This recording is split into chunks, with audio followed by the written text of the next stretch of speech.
Hello everyone. अभी हम लोग फाउंडेशन के अकाउंट्स देखने वाले हैं। मैंने स्टार्ट कर दिया था, ये रिकॉर्डिंग शुरू ही नहीं हुई थी लेकिन ठीक है। देखो, तो फाइनल अकाउंट में मैंने आपको होमवर्क दिया था, स्टार्टिंग के क्वेश्चन जो इजी इजी वाले थे, तो उसमें तो किसी को कोई दिक्कत नहीं है। और जो दो तीन तीन चार क्वेश्चन थे उसके लिए मैंने आपको 12th के लेक्चर सेंड किए थे, ठीक है। तो उसमें एक छोटी सी प्रॉब्लम है, प्रॉब्लम नहीं एक्चुअली मुझे पता था। 12th में देखो क्या रहता, 12th में जो मैंने आपको जो लेक्चर भेजा मैंने आपको, वो 12th के हिसाब से रिकॉर्ड करेगा। और उसमें क्या रहता है, उसमें 12th में पार्टनरशिप फाइनल अकाउंट रहता है, मतलब वहाँ पे एक से ज़्यादा ओनर रहेंगे, दो तीन पार्टनर रहेंगे। यहाँ पे जो सीए फाउंडेशन में अपना फाइनल अकाउंट है, इसमें सोल प्रोप्राइटर मतलब एक ही ओनर है। तो फर्क सिर्फ कहाँ पे आएगा, जो लास्ट में नेट प्रॉफिट में हम लोग जो प्रॉफिट एंड लॉस में जो लास्ट में अपन नेट प्रॉफिट लिखते हैं, तो जितना भी नेट प्रॉफिट आता है 12th में क्या पार्टनर्स रहते, एक से ज़्यादा ओनर रहते, तो वो प्रॉफिट अपने को पार्टनर्स को डिस्ट्रीब्यूट करना पड़ता है प्रॉफिट शेयरिंग रेशियो में। मतलब मान लो 50,000 प्रॉफिट है और इक्वली डिस्ट्रीब्यूट करना, तो दो पार्टनर का नाम लिखेंगे 25,000 25,000 और ये उनके बैलेंस शीट के कैपिटल में ऐड कर देंगे। लेकिन यहाँ पे एक ही ओनर है, तो ऑब्वियसली मान लो यहाँ पे 50,000 जो भी प्रॉफिट आया वो पूरा का पूरा एक ही ओनर को जाएगा, और ये पूरा 50,000 उठा के हम लोग बैलेंस शीट में कैपिटल में ऐड कर देंगे। तो फर्क सिर्फ इतना है यहाँ पे, जैसा ये क्वेश्चन कोई भी एक ले लो, मान लो ये क्वेश्चन उसमें देखा होगा आपने, ये सिद्धार्थ वाला, तो सिद्धार्थ के साथ कोई एक और पार्टनर होगा, तो यहाँ पे जो लास्ट में जो नेट प्रॉफिट आएगा, वो नेट प्रॉफिट जितना भी आएगा पूरा का पूरा, ये जो 3,63,000 है, पूरा का पूरा जो सिद्धार्थ का कैपिटल है इसमें पूरा का पूरा 363 ऐड कर देंगे, बस खत्म। इतना से ही फर्क है, लास्ट में नेट प्रॉफिट में डिवाइड नहीं करना है, पूरा का पूरा प्रॉफिट बैलेंस शीट में एक ही जन के कैपिटल में ऐड करना है। बाकी पूरा क्वेश्चन देखेंगे आप तो पूरा का पूरा क्वेश्चन सेम है। क्वेश्चन नंबर हो सकता है वहाँ पे अलग हो, यहाँ पे अलग हो, लेकिन मैंने वहीं से क्वेश्चन यहाँ पे कॉपी किया है, तो क्वेश्चन बिल्कुल सेम है, नोट चाहिए, कोई गलत नहीं है, ठीक है। सिर्फ आपको उतना सा एडजस्टमेंट करना है कि वहाँ दो से एक से ज़्यादा आपको ओनर दिखेंगे या एक ही ओनर है, बाकी कुछ भी फर्क नहीं है, तीन ही क्वेश्चन है, उतना सा आप देख के कवर कर लेना, ठीक है। Yes sir. तो मैंने उसमें 15th क्वेश्चन कवर कर लिया है, 16 क्वेश्चन कवर किया है, 17th आपको मैंने होमवर्क दिया था, एकदम ईजी है, 16 के जैसे ही है, 18th भी मैंने उसमें सॉल्व किया हुआ है, ठीक है। तो अपना 19 से बाकी है, तो 19 से हम लोग यहाँ पे सॉल्व करेंगे। ओके चलो आ जाओ, क्वेश्चन नंबर 19 थोड़ा बहुत एकदम ईजी है, इसलिए मैं 19 नहीं सॉल्व करते हुए मैं अगला करूँगा, 19 आपको होमवर्क रहेगा। चलो देखो, क्वेश्चन नंबर 20 एक्चुअली मैंने स्टार्ट कर दिया था, बाद में पता चला रिकॉर्डिंग हो ही नहीं रही। तो जब हम क्वेश्चन स्टार्ट करेंगे तो क्या करने का बेटा, फाइनल अकाउंट का जब भी क्वेश्चन रहता है तो सबसे पहले अपने को क्या करने का, एडजस्टमेंट पढ़ लेने का अच्छे से, पूरी एडजस्टमेंट। तो क्या होगा, अपने को पता चलेगा कहाँ कहाँ पे एडजस्टमेंट है, और जहाँ जहाँ पे भी एडजस्टमेंट रहेगा उसके जो भी इफेक्ट रहेंगे उसके सामने अपने को स्टार मार्किंग करना है। क्यों, ताकि जब हम फाइनल अकाउंट में लिखे तो अपने को याद रहे जो स्टार मार्क वाली चीज़ है उसमें एडजस्टमेंट है, और क्योंकि एडजस्टमेंट है तो अपने को इनर कॉलम में लिखने का और फिर टोटल करके आउटर कॉलम में लिखने का है, ठीक है। तो जैसा मैंने यहाँ पे पढ़ लिया था फटाफट, पहले आरडीडी की एडजस्टमेंट थी तो वो डेटर्स में अफेक्ट करेंगी। चलो एक बार वापस कर लेता हूँ, पहले दूसरी एडजस्टमेंट देखेंगे, आरडीडी वाली है, तो आरडीडी वाली कहाँ पे अफेक्ट करती है, डेटर्स में। Next depreciate land and building and machinery, तो कहाँ कहाँ पे अफेक्ट होगा, लैंड एंड बिल्डिंग में और प्लांट एंड मशीनरी में। Next outstanding wages and salary, तो वेजेस में भी एडजस्टमेंट है, सैलरी में भी एडजस्टमेंट है। देन क्रेडिट परचेसेस अनरिकॉर्डेड, तो अनरिकॉर्डेड परचेस का परचेस में भी एडजस्टमेंट रहेगा, क्रेडिटर्स में एडजस्टमेंट रहेगा। Then interest on capital, capital में एडजस्टमेंट रहेगा, ठीक है। तो इतनी सारी एडजस्टमेंट है, तो जो भी चीज़ों को स्टार मार्किंग है वो अपने को इनर कॉलम में लिखना है, बची हुई चीज़ें अपने को आउटर कॉलम में लिखना है। पूरा ट्रायल बैलेंस का एक एक आइटम देखेंगे और जो जहाँ जाना चाहिए वहाँ पे हम लोग उसको लेके जाएंगे। एसेट्स और लायबिलिटी बैलेंस शीट में जाएंगी, एक्सपेंस और इनकम ट्रेडिंग और पीएनएल में, कौन से एक्सपेंस ट्रेडिंग में जाएंगे, कौन से एक्सपेंस पीएनएल में जाएंगे, उसके लिए अपन ने डायग्राम देखी थी, ठीक है। आई होप सबने वो लेक्चर देख लिया होगा। देन इनकम कौन सी जाती है उसके लिए अपन ने देखा था, ट्रेडिंग में 7 चीजें थी, 7 चीजों के अलावा जो भी था वो पीएनएल में था, ठीक है। चलो तो फटाफट एक एक आइटम मेरे को बताएंगे आप और मैं फटाफट लिखते जाऊंगा। बताओ सबसे पहले क्या है बेटा, ओपनिंग स्टॉक। ओपनिंग स्टॉक कहाँ जाना चाहिए, opening stock sir trading account के डेबिट में जाता है 20,000, तो ट्रेडिंग अकाउंट के डेबिट में लिख दिया मैंने ओपनिंग स्टॉक 20,000, ठीक है। और हर क्वेश्चन जब भी फाइनल अकाउंट का रहेगा या जनरली कोई भी क्वेश्चन रहेगा तो अपने को स्टार्टिंग कैसे करनी, in the books of Sanju, मतलब जो भी ओनर है उसका नाम लिखेंगे। Then trading account and profit and loss account for the year ended on 31 March, जो भी डेट है, कहाँ है 2010, तो यहाँ लिख देंगे अपन ऑन द 31 मार्च 2010, और बैलेंस शीट में लिखेंगे बैलेंस शीट एड ऑन 21 मार्च 2010, ठीक है। यहाँ पे लिखते अपन for the year ended on, balance sheet में लिखते एज ऑन, इसका भी एक मीनिंग है, अपन जब थोड़े से बड़े हो जाएंगे तब आपको मैं अच्छे से समझाऊंगा, ठीक है। चलो, और कॉलम तो आपको मालूम होगा, particular amount amount, particular amount amount, ये वाला रहता है इनर कॉलम, ये वाला रहता है आउटर कॉलम, ठीक है। जो भी एडजस्टमेंट रहेंगे उसको इनर में लिखेंगे, फिर टोटल करके बाहर लिखेंगे, ओके। चलो ओपनिंग स्टॉक 20,000 लिख दिया मैंने ट्रेडिंग के डेबिट में। नेक्स्ट परचेज, परचेज भी कहाँ जाता है बेटा, ट्रेडिंग अकाउंट के डेबिट में, तो परचेज भी ट्रेडिंग अकाउंट के डेबिट में, लेकिन इसमें एडजस्टमेंट है, एडजस्टमेंट है बेटा, तो इसको कहाँ लिखना पड़ेगा, इसको लिखना पड़ेगा inner column 30,000, okay yes sir. Next debtors 12,000, debtors क्या रहता है बेटा, एसेट, एसेट है तो कहाँ लिखना पड़ेगा, बैलेंस शीट के एसेट साइड में, क्योंकि एडजस्टमेंट है इसलिए इससे लिए अपन ने इसको इनर कॉलम में लिखा हुआ है, ओके यस। वेजेस 5000, वेजेस भी कहाँ जाता है बेटा डायग्राम के हिसाब से, वेजेस भी जाता है सर ट्रेडिंग के डेबिट में। ओके तो लिख लो टू वेजेस हाउ मच 5000, और एडजस्टमेंट है इस वजह से हमने इसको इनर कॉलम में लिखा। नेक्स्ट सैलरीज 10,000, सैलरी कहाँ जाएगा बेटा प्रॉफिट एंड लॉस अकाउंट में, तो प्रॉफिट एंड लॉस अकाउंट में लिखेंगे सैलरी, उसमें भी एडजस्टमेंट है इसलिए उसको भी अंदर के कॉलम में लिखेंगे। Okay yes sir. Next land and building 30,000, land and building क्या बेटा, land and building sir asset है, एसेट है तो एसेट कहाँ लिखते हैं अपन बैलेंस शीट के एसेट साइड में लिखते हैं। ओके लिखो लैंड एंड बिल्डिंग, कितना है बेटा लैंड एंड बिल्डिंग 30,000। और एक बात हमेशा ध्यान में रखना, इसमें तो इनर कॉलम में लिखेंगे एडजस्टमेंट इसके लिए, और एक बात हमेशा ध्यान में रखना जो ट्रेडिंग है वो एक अकाउंट है, प्रॉफिट एंड लॉस है वो भी एक अकाउंट है, क्योंकि वो अकाउंट है तो उसकी डेबिट साइड और क्रेडिट साइड रहती है। ठीक है, और डेबिट साइड क्रेडिट साइड रहती है लेजर के जैसा, जैसा लेजर अकाउंट है, और इसमें 2 बाय अपने को लिखना पड़ता है ट्रेडिंग और P&L में। लेकिन बैलेंस शीट एक अकाउंट नहीं है, बैलेंस शीट अकाउंट लिखे हुआ बेटा यहाँ पे नहीं, balance sheet is just an statement, एक स्टेटमेंट है बैलेंस शीट, तो उसमें डेबिट या क्रेडिट साइड नहीं रहेंगी, उसमें लायबिलिटी साइड और एसेट साइड है। तो इसमें आप गौर करेंगे तो इसके सामने अपने 2 या बाय नहीं लिखा हुआ बैलेंस शीट में, लिखा क्या 2 लैंड एंड बिल्डिंग या बाय लैंड एंड बिल्डिंग लिखा क्या नहीं, क्यों क्योंकि अकाउंट नहीं है, तो अकाउंट वाले रूल नहीं लगाने के इसमें डेबिट क्रेडिट वाले। ठीक है, ये जस्ट एक स्टेटमेंट है, इसलिए उसको अपन बैलेंस भी नहीं करते, बैलेंस शीट को लेजर को बैलेंस करते हैं, मतलब ये ट्रेडिंग अकाउंट है ना, ट्रेडिंग अकाउंट पी में लेजर ही है, तो लेजर के जैसे इसको अपन डेबिट क्रेडिट लिखेंगे, 2 बाय लिखेंगे, लास्ट में टोटल करके बैलेंस करेंगे, कैरेट डाउन ब्लॉट डाउन होगा सेम लेजर के जैसा, क्योंकि ये भी एक प्रकार का लेजर है। ठीक है चलो आगे। Then plant and machinery 25,000, plant and machinery क्या है बेटा एसेट है, एसेट है तो कहाँ जाएगा बैलेंस शीट के एसेट साइड में जाएगा, इसमें भी एडजस्टमेंट है। ठीक है एडजस्टमेंट है तो इनर कॉलम में लिख देंगे, कोई दिक्कत नहीं है ना। यस सर बहुत ही सिंपल है, चलो आगे। Okay furniture, again furniture is an asset therefore it will go in balance sheet, furniture and there is no adjustment therefore directly we will write in outer column. How much furniture is of value 16,000 INR, INR means Indian national currency, rupees. देखो यहाँ पे आपको rupees भी लिखना है, amount को bracket में हमेशा रुपीज रुपीज लिखते जाने का। अब ये जो फॉर्मेटिंग वाली चीज़ें मैं हर क्वेश्चन में फॉलो नहीं करूँगा, इसमें टाइम वेस्ट होगा हमारा, लेकिन आपको अच्छे से फॉलो करने का है। ठीक है, ताकि ऐसा नहीं हो कि आप अभी नहीं लिखेंगे तो फिर एग्जाम में भी आदत छूट जाएगी, तो आपको हर क्वेश्चन में पूरा अच्छे से लिखना है इन द बुक्स ऑफ वगैरह सब कुछ, लेकिन मैं डायरेक्टली लिखूँगा क्योंकि एग्जाम मेरी थोड़ी ना आपकी है। चल कहाँ तक पढ़ के बेटा अपन फर्नीचर तक पढ़ गए। ठीक है, अब देखो एडवर्टाइजमेंट फॉर 2 ईयर 6,000, पहले तो ठीक है मैं लिख देता, एडवर्टाइजमेंट कहाँ जाएगा बेटा सर एडवर्टाइजमेंट जाएगा प्रॉफिट एंड लॉस अकाउंट में। ठीक है, मैं बार बार रिपीट नहीं करूंगा, हर ये लॉजिक कौन सी चीज़ कहाँ जाती है उसका लॉजिक मैंने पहले समझा दिया, जो 12th का लेक्चर आपको पहला लेक्चर मैंने भेजा, अभी भी आपको कन्फ्यूजन हो रहा तो वो लेक्चर को डबल से देखो। ठीक है, एडवर्टाइजमेंट कहाँ जाएगा प्रॉफिट एंड लॉस में जाएगा, कितना है बेटा 6,000, और इसमें एडजस्टमेंट है, उसमें मैंने आपको बताया था हिडन एडजस्टमेंट। हिडन एडजस्टमेंट मतलब जब भी कोई ब्रैकेट रहेगा, डेट रहेंगी, परसेंटेज का साइन रहेगा, वो रहती है हिडन एडजस्टमेंट।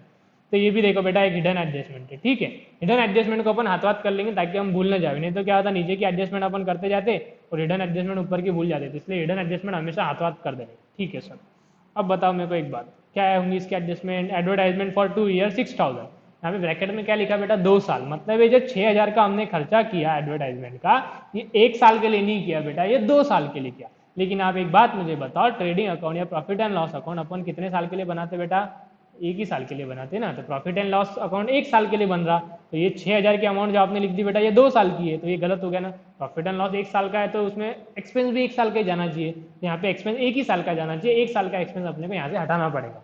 क्यों, क्योंकि ये अगले साल का एक्सपेंस है, 2 साल के लिए, तो 1 साल के लिए इतना है 3,000, और जो 3,000 है वो अगले साल का है, अगले साल का मतलब वो क्या होगा बेटा प्रीपेड एक्सपेंस, तो इसका वही इफेक्ट होगा जो प्रीपेड एक्सपेंस का होगा। जिसको भी जो नए जिसको स्टार्टिंग में एडजस्टमेंट के 2 इफेक्ट क्या होंगे इसमें तकलीफ जाती है, तो क्या करने का, वो जो एडजस्टमेंट वाला पेज है नोट्स का वो हमेशा साथ में रखने का, स्टार्टिंग में देख के करने का, फिर धीरे धीरे आदत हो जाएगी, या फिर जो मेरा लेक्चर है वो 3-4 बार देखो, बार देखो, तो आपको एडजस्टमेंट याद भी हो जाएंगी और अच्छे से समझ भी जाएंगी। ठीक है, तो प्रीपेड एक्सपेंस है, 1 साल का प्रीपेड है, प्रीपेड का क्या होगा बेटा, प्री मतलब अगले साल का है, तो profit and loss current year का बना रहे, तो अगले साल की चीज ये साल के प्रॉफिट एंड लॉस में आना चाहिए कि नहीं, वो अगले साल के प्रॉफिट एंड लॉस में आना चाहिए, तो इसका एक इफेक्ट क्या होगा बेटा, ये अगले साल का, ये साल का नहीं है, इसलिए इसको ये साल के प्रॉफिट एंड लॉस में से हटाना पड़ेगा, तो इसमें से करेंगे माइनस लेस, और क्या लिखेंगे बेटा यहाँ पे प्रीपेड एडवर्टाइजमेंट, और कितना आएगा 6,000 2 साल का है, तो 1 साल का कितना आएगा 3,000, तो 3,000 यहाँ से हटा देंगे, तो ये साल के प्रॉफिट एंड लॉस में सिर्फ बचेगा 3,000, और ये जो हमने हटाया प्रीपेड एक्सपेंस क्या रहता है बेटा हमारे लिए, प्रीपेड एक्सपेंस रहता है एसेट। क्यों? क्योंकि अगले साल का खर्चा ये साल में कर दिया तो अगले साल अपन उसका बेनिफिट लेंगे, उसको पेमेंट करने की जरूरत नहीं पड़ेगी। तो ये ट्रांजेक्शन करने से हमको क्या होगा, फ्यूचर में फायदा होगा, फ्यूचर में पेमेंट करने की जरूरत नहीं पड़ेगी। और anything that will give future benefit is known as asset, therefore it is an asset. अब एसेट है तो कहाँ जाना चाहिए बेटा, इसलिए ये जाना चाहिए बैलेंस शीट के एसेट साइड में। प्रीपेड एडवर्टाइजमेंट कितना है, प्रीपेड 3000, समझा क्या? तो इसके दो इफेक्ट क्या होंगे, देखो मैं एडजस्टमेंट को हाईलाइट कर देता, एक तो यहाँ से लेस पीएनएल में से और दूसरा बैलेंस शीट के एसेट साइड में, ये दो इफेक्ट होंगे एडजस्टमेंट में, ठीक है। और एक बात हमेशा ध्यान में रखना, एडजस्टमेंट के हमेशा एक से ज़्यादा, दो या दो से ज़्यादा इफेक्ट होंगे, तो ट्रायल बैलेंस वाला आइटम हमेशा एक जगह पे जाएगा, ठीक है। तो ये भी एक एडजस्टमेंट ही था, भले हिडन था लेकिन एडजस्टमेंट था, इसलिए इसके दो इफेक्ट होंगे। ओके, नेक्स्ट है sir bill receivable. Bill receivable क्या बेटा, रिसीवेबल कुछ तो भी फ्यूचर में मिलेगा, फ्यूचर में बेनिफिट तो एसेट है, एसेट है तो एसेट में लिख दो 8000, बिल रिसीवेबल 8000, बैलेंस शीट में एसेट साइड में लिखो बिल रिसीवेबल 8000, कोई एडजस्टमेंट नहीं है इसलिए इसको मैंने आउटर कॉलम में लिखा, ठीक है, यस सर। चलो नेक्स्ट, इंश्योरेंस 2000, इंश्योरेंस क्या है बेटा, एक्सपेंस है, कहाँ जाएगा, प्रॉफिट एंड लॉस के डेबिट में, तो लिख दो प्रॉफिट एंड लॉस के डेबिट में। टू इंश्योरेंस, ये ट्रेडिंग ऊपर वाला पार्ट ट्रेडिंग का रहता है, फिर ये खत्म हो जाएगा, इसमें लाइन ड्रॉ कर लेंगे, फिर नीचे हम लोग इसमें लाइन ड्रॉ कर लेंगे, फिर नीचे हम लोग लिखेंगे प्रॉफिट एंड लॉस, ठीक है।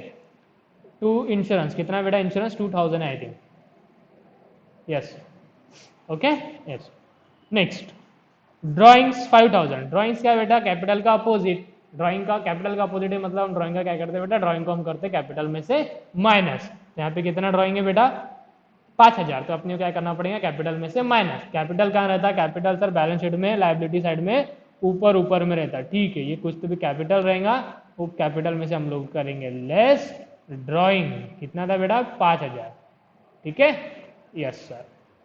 Next cash in hand, cash in hand क्या बेटा, एसेट है, एसेट है तो कहाँ जाना चाहिए, बैलेंस शीट के एसेट साइड में, 5500, तो आ जाओ बैलेंस शीट के एसेट साइड में, लिख दो कैश कितना 5500, सिंपल। नेक्स्ट रेंट, रेंट कहाँ जाएगा बेटा, रेंट 10000, एक्सपेंस है तो प्रॉफिट एंड लॉस में जाएगा sir, okay. To rent how much, 10000 I think, okay 10000, okay. Next power and fuel, power and fuel का जाता बेटा, आप ध्यान से देखेंगे तो पावर एंड फ्यूल ये सब वो फैक्ट्री में लगने वाली चीजें रहती, फैक्ट्री में लगने वाली चीजें, फैक्ट्री कहाँ थी डायग्राम की अपने ट्रेडिंग वाले साइड थी इधर इधर, तो इसलिए वो कहाँ जाएगा, ट्रेडिंग अकाउंट में, power and fuel. To power and fuel how much, 3000, okay. अरे वेजेस में एडजस्टमेंट, जब भी ऊपर एडजस्टमेंट देते ना बेटा तो नीचे एक लाइन छोड़ने का, उसके नीचे लिखने, ओके चलो ठीक है। वापस एक बार देख लेता है, चेक कर लेता रिकॉर्डिंग हो रही है या नहीं हो रही, पहले मैंने 15 मिनट लेक्चर लिया और रिकॉर्डिंग हो ही नहीं रही, चलो हो रही है रिकॉर्डिंग तो बहुत बढ़िया।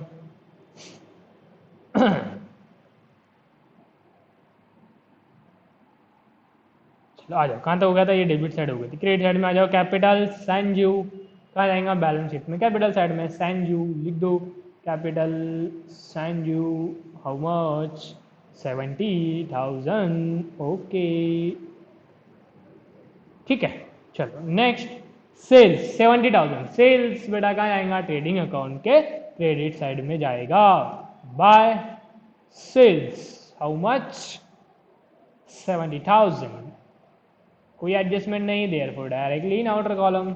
Next sundry creditors, sundry creditors is an liability, इसको लायबिलिटी में लिखेंगे 21,000, एडजस्टमेंट है इसलिए इनर कॉलम में लिखेंगे, क्या लिखेंगे, सुंदरी क्रेडिटर्स, सुंदरी नहीं सन्ड्री, सन्ड्री मीन्स मेनी, बहुत सारे क्रेडिटर से कंबाइन करके लिख रहे हैं, एडजस्टमेंट है इसलिए अंदर लिख रहे हैं, 21,000 लिख रहे हैं, बहुत सही बात है सर।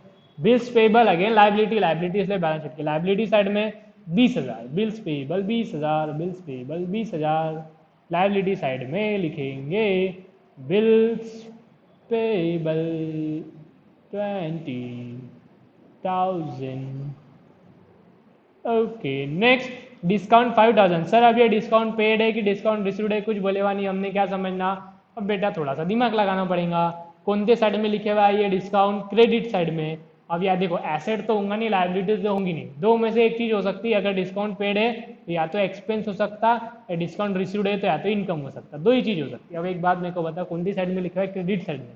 तो कौन सी चीज का बैलेंस क्रेडिट रहता है बेटा? इनकम का। एक्सपेंस का तो डेबिट रहता है। ये डिस्काउंट क्रेडिट साइड में लिखा हुआ है, क्रेडिट साइड है, क्रेडिट साइड में लिखा है, इसका मतलब ये डिस्काउंट कौन सा है बेटा? इनकम वाला डिस्काउंट है। ठीक है, तो अपने को थोड़ा दिमाग लगा के समझना पड़ेगा। ओके, और एक डायरेक्टली आपको एक शॉर्टकट या आपको एक ट्रिक बता देता, ट्रायल बैलेंस के जो डेबिट वाले चीज़ रहते हैं ना बेटा, तो ये ट्रेडिंग अकाउंट में यदि जा रहा है या तो ये जाएगा ट्रेडिंग में या तो ये जाएगा पीएनएल में, लेकिन जाएगा ये डेबिट साइड में ही। ट्रायल बैलेंस के डेबिट वाली चीज़ ट्रेडिंग या पीएनएल के डेबिट में ही जाती है, और क्रेडिट वाली चीज़ क्रेडिट में ही जाती है।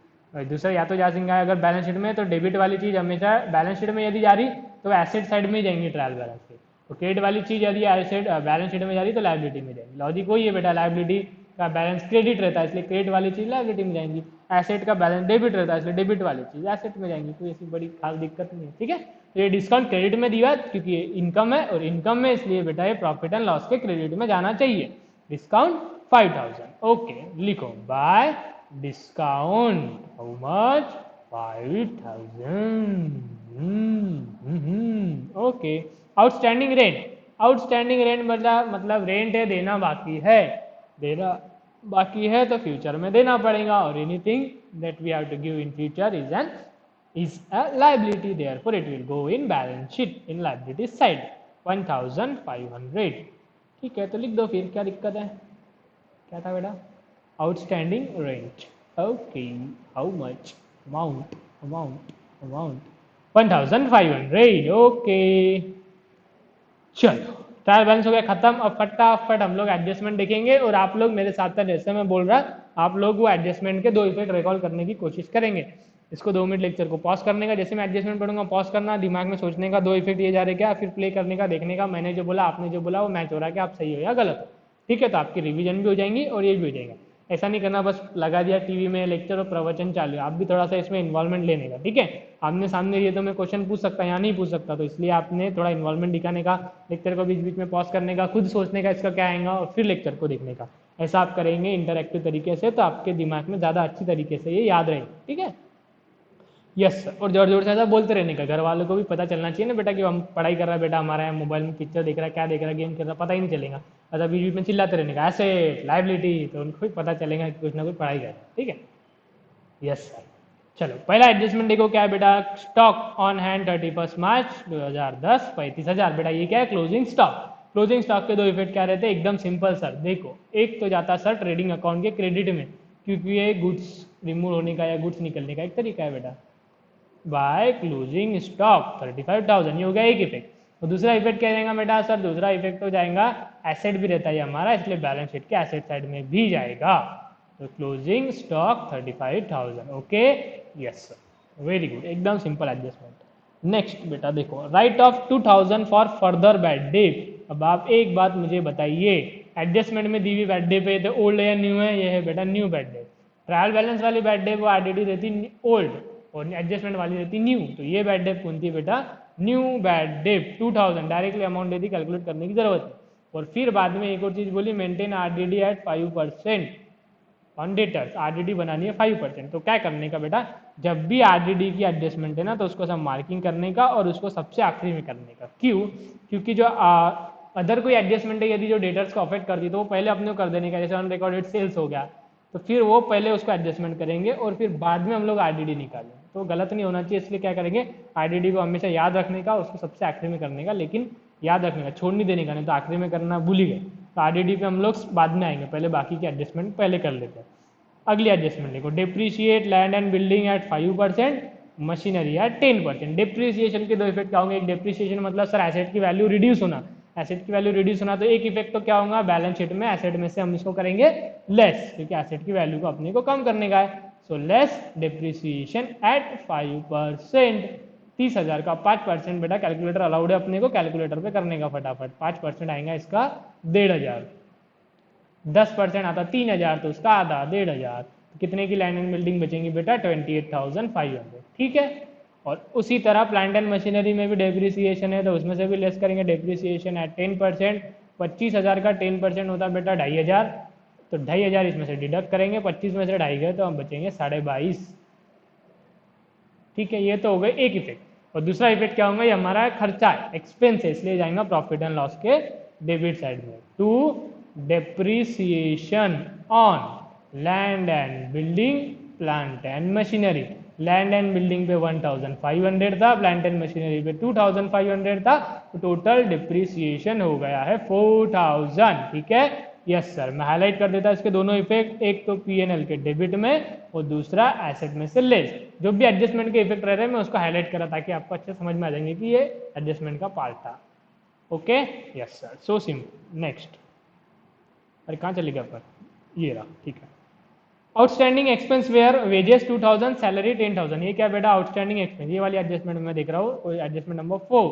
आउटस्टैंडिंग एक्सपेंस, आउटस्टैंडिंग एक्सपेंस के दो एडजस्टमेंट क्या होगा बेटा, देखो एक तो करंट ईयर से रिलेटेड रहते हैं, प्रीपेड नहीं रहते, वो अगले साल के रहते हैं, लेकिन आउटस्टैंडिंग यही साल के रहते हैं, उनका पेमेंट देना बाकी है, क्योंकि वो करंट ईयर से रिलेटेड है, तो करंट ईयर के प्रॉफिट एंड लॉस में जाना चाहिए क्या, यस।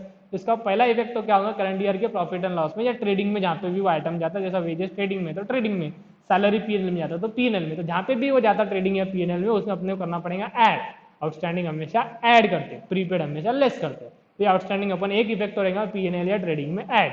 दूसरा, आउटस्टैंडिंग है मतलब पेमेंट देना बाकी है, देना बाकी है तो फ्यूचर में देना पड़ेगा, फ्यूचर में देना पड़ेगा तो लायबिलिटी है, लायबिलिटी है तो दूसरा इफेक्ट क्या जाएगा, बैलेंस शीट की लायबिलिटी साइड में। तो दो इफेक्ट क्या हुए बेटा, एक तो ट्रेडिंग या पीएनएल में ऐड, दूसरा बैलेंस शीट में लायबिलिटी साइड में। ठीक है, यस। चलो लिखो फटाफट फिर, आउटस्टैंडिंग एक्सपेंस 2000, तो वेजेस का है ट्रेडिंग में, तो जहाँ पे भी रहेगा ट्रेडिंग रो या पीएनएल रो, जहाँ पे भी वो चीज़ है वहाँ पे जाके अपन आउटस्टैंडिंग चीज हमेशा उसमें ऐड कर देंगे, ऐड आउटस्टैंडिंग वेजेस।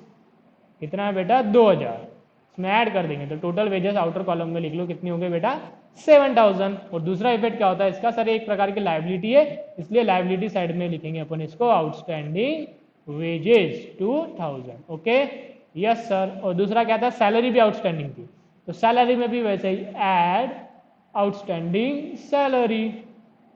कितनी है बेटा, 1000, तो 1000 ऐड कर देंगे, टोटल सैलरी हो जाएंगी बेटा 11000। और दूसरा इफेक्ट क्या, सेम आउटस्टैंडिंग है तो लायबिलिटी भी है, इसलिए बैलेंस शीट के लायबिलिटी साइड में लिखेंगे आउटस्टैंडिंग सैलरी 1000। ओके ओके, देखो इसके दो इफेक्ट क्या है, एक तो ट्रेडिंग में ऐड, इधर बैलेंस शीट के लायबिलिटी में, इधर ये पीएनएल में ऐड और इधर बैलेंस शीट के लायबिलिटी साइड में। ठीक है, yes, very simple. Next, credit purchase amounting to 4000 were not recorded in the books of account. 4000 के क्रेडिट परचेज थे, वो हमने रिकॉर्ड करना भूल गए, इसको मतलब इसको ही हम क्या बोलते हैं, अनरिकॉर्डेड परचेसेस। और अनरिकॉर्डेड परचेज के जो एडजस्टमेंट क्या बोली थी, एक तो रिकॉर्ड करना भूल गए परचेज, तो अब रिकॉर्ड कर दो, परचेस में ऐड कर दो। और एक क्रेडिट परचेस था, उधारी में था, तो इससे क्रेडिटर्स भी बड़े होंगे, क्रेडिटर्स भी अपन लिखना भूल गए, रिकॉर्ड ही नहीं किया, तो इसलिए क्रेडिटर में भी ऐड। तो अनरिकॉर्डेड परचेज के दो इफेक्ट क्या होते हैं बेटा, एक परचेस में ऐड और क्रेडिटर्स में ऐड। उसी तरह यदि अनरिकॉर्डेड सेल्स रहता था, तो अनरिकॉर्डेड सेल्स के दो इफेक्ट क्या रहते हैं, एक तो सेल्स में ऐड और रिटर्न में ऐड। ये क्या है, अनरिकॉर्डेड परचेज, इसके दो इफेक्ट लिखो। कितने का बेटा, 4000 के ना, यस सर। तो अनरिकॉर्डेड परचेज के दो इफेक्ट क्या आएंगे बेटा, परचेज रिकॉर्ड करना भूल गए इसलिए अभी रिकॉर्ड कर दे रहे, अनरिकॉर्डेड परचेज, परचेज में ऐड 4000, तो टोटल परचेसेस हो जाएंगे हमारे 34000। और दूसरा क्रेडिटर्स भी बढ़ जाएंगे, उधारी में खरीदा था, रिकॉर्ड करना भूल गए, तो क्रेडिटर्स में भी add unrecorded purchase 4000, total creditors will be 25000। Okay, yes sir, इसको कर दो हाईलाइट।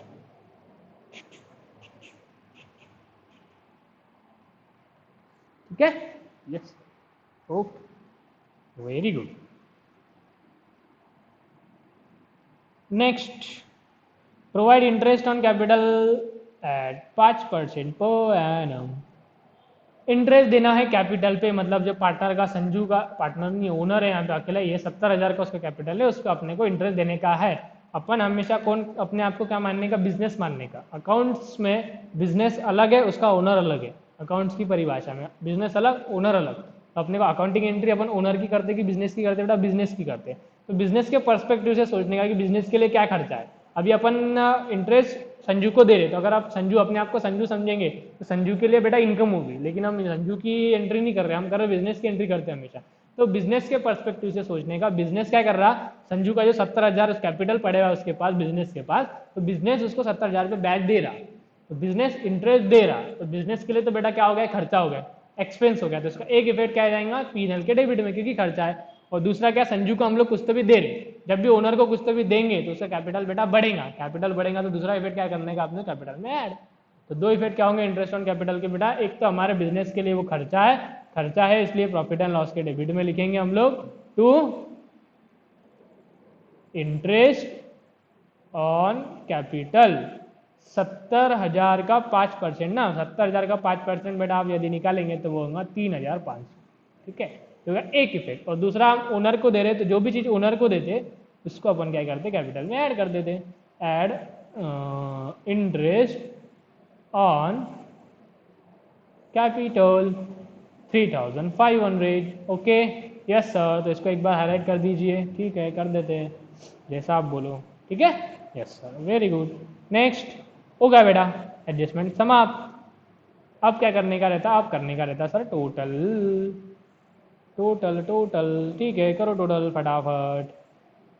सर इसकी टोटल बताओ, ट्रेडिंग की टोटल आ रही है 1,05,000, इधर भी टोटल आनी चाहिए 1,05,000, आएंगी नहीं, थोड़ा बहुत कम रहेगा, तो जितने का भी फर्क रहेगा कम रहेगा बेटा वो रहेगा टू ग्रॉस प्रॉफिट CD मतलब कैरिड डाउन।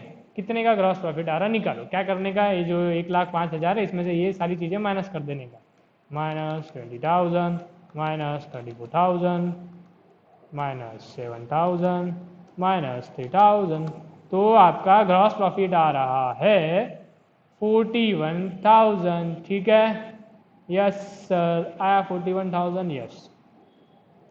चल अब क्या करने का है, जहाँ पे भी खत्म हो रहा है इसमें लाइन मारने का ऐसा, और ये जो ग्रॉस प्रॉफिट कैरिड डाउन है इसको अपोजिट साइड में मतलब P&L के क्रेडिट साइड में लिखेंगे बाय ग्रॉस प्रॉफिट BD मतलब ब्रॉट डाउन, कितना 41,000, ठीक है। तो फिर अब प्रॉफिट एंड लॉस की यदि आप टोटल करेंगे तो आपका टोटल आएगा 46,000, इधर की भी टोटल 46,000 आना मांगता लेकिन नहीं आता, थोड़ा बहुत कम आता, जितने का भी फर्क आता वो नेट प्रॉफिट हो जाता।